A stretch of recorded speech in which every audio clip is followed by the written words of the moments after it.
means that we've made a few steps in the right direction.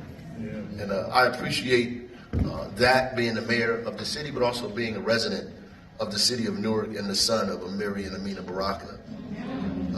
More than anything, I appreciate that.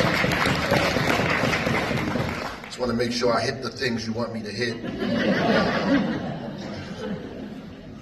I know John said that, you know, poetry, and other people as well, is social change, but it depends on who's writing it. My father said that the noblest function of art is to oppose what is ugly. And we just haven't collectively figured out what has been ugly to us, because what's ugly to some is beautiful to others.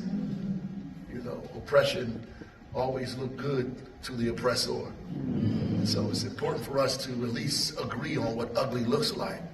And then when we write our poems could, you know, diminish what is ugly and raise what is beautiful all the time. I grew up listening to poetry.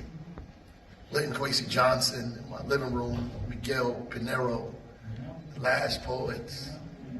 In my house, I got to see Miguel Algarín get up and read poetry, Felipe Luciano get up and read some poetry.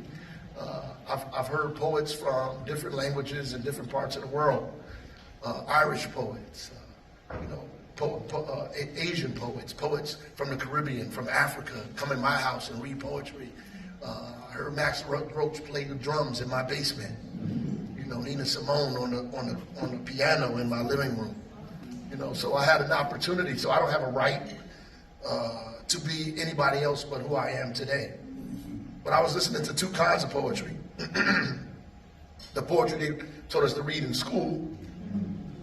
And I always thought that the poetry I heard at home wasn't actually poetry, based on what they were doing, teaching us in school, until I became educated outside of school. And I realized that the poetry I was listening to was just our voices expressing who we were, our blues people saying our story in a form that we thought was right.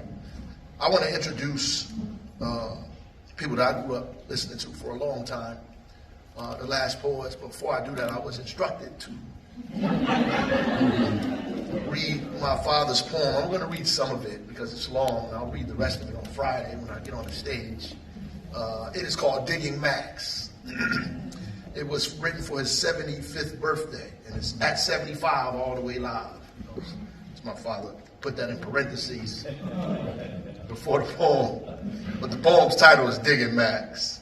Max is the highest, the outest, the largest, the greatest, the fastest, the hippest, the all the way past, which there cannot be. When we say max, that's what we mean.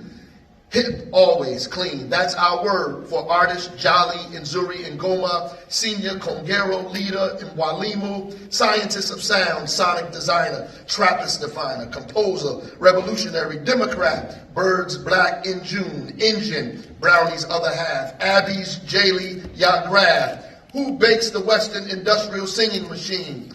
Who temperatures of syncopated beyond this? Our sharp, mean Papa Joe's successor, Philly Joe's confessor, AT's mentor, Roy Haynes' inventor, Steve McCall's trainer, As Bahania, Jimmy Cobb, Elvin, and Cook. I'm going to stop there.